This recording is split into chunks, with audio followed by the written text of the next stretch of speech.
Kani bitaw siya. Ako ang verse bitaw kay kuan. Mahitungod ni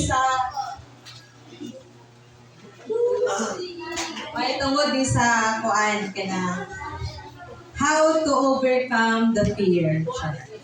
Sa tinuod lang, ako gyud mahadlok jud ko nga karatang muatubang bitaw sa daghanan kay tawo. Buog gyud na akong greatest fear gyud sa akong kinabuhi. Nga dili ko ka istorya ng kani bitaw nga ani na mahadlok wala ko ba ang dughan. Pero nakakuha ko ba naka-realize ko ba nga grabe sa kadugan sa kong pagpangalagad sa Ginoo niya. Dili bitaw ko ka ng ka-voice out bitaw sa ako kung say gusto na ko ipakuan ko nga ano yung gusto ko pagalingon ko nga Lord. Dili sa jud ko muwali Lord basta dili bitaw nga lain ko kay gusto.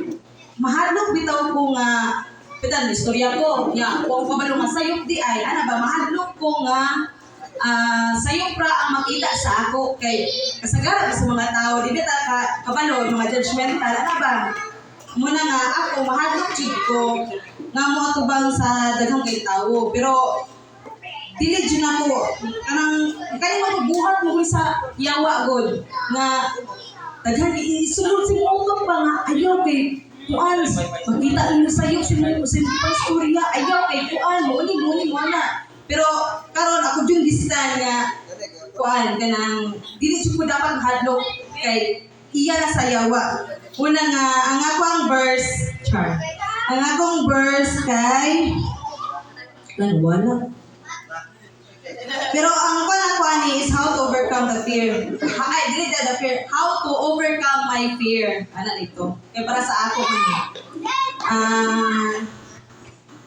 Ang verse nga akong nakuan kay Isaiah 41:10. Ayaw kahadlok kay mag-uban ako kanimo. Ayaw kabala ka kay ako mao ang imong Dios.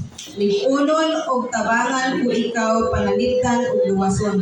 So dili ko dapat mahadlok kay naa di ang Ginoo nga nag-uban kanako. Pero kani magong yawa bitaw no grabe gud kay ka salbahis gud bitaw no grabe gud kay sa wala ka bitaw ka na kanang sa wala pa ko kanang bitaw tawagon ko oy ito magwali ana wala ba ang lugar ni kini maguna ako kulba kay lain magugko ba sa istorya ko magsuma mental block na din ko talaga na makita kung talagang tao so dili kita as in that pero kuan ba ka nang mamintal lang tayo ba ana bitaw ko nga hala dili na may bili maayo maabot na siguro og 2026 pinali ra gihapon kung di ka ko ka share sa word of God kung hindi bili maayo ano nga nakaingon jud ko nga Lord kailangan ako junig yung overcome mga akong fear good sa kadaghanan sa tao sa kadaghanan na rin mga tao ba din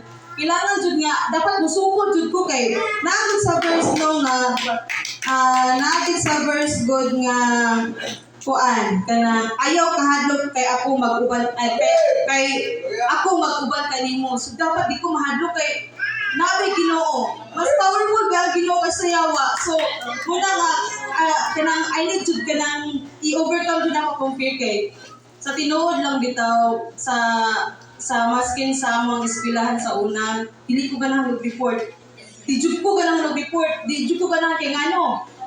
Maglantaw pa lang ko sa akong gistadihan. Di na masusuutok. Patan ako gistadihan ako gistadihan. Pagka nana ko sa tubangan kay mag-report na wa gyud tanan, mental block jud tanan.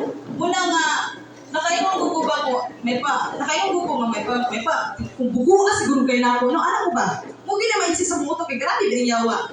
Subuan jud kinako kay o tinukuan mo dili ko susumutok ngano mooni muna masuya ko nilang kuya kay grabe kay mo pa sa tubangan digid maulaw nilang juris ko nga ina nani jud ay siguro no kay dili siguro jud ko nga kanang nga anang bright ba bugo jud kay kung mo gyud na mabutang sa utok bugo kay kana laging mental block ka.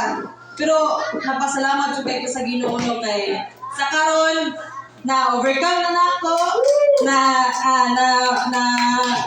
na walin ako ang aking ang verse nga dugay na ning gipunan dugay na ni sa patuban dugay na jud kay ni nga kanang slogan na dugay na jud kay ni nga verse nga mo gani kanang mo ako ni ang kanang greatest fear sa akong kinabuhi gud nga mo ina mo ato bang sa dagat tao mo na nga kani bitaw nga word Google na ni sa mo ang notepad mo na nga karon kay na overcome naman ako mo nang nagpasalamat dito sa Ginoo nga na share nato sa inyo ang word o mao ra to iyala ta lang dumog may salamat.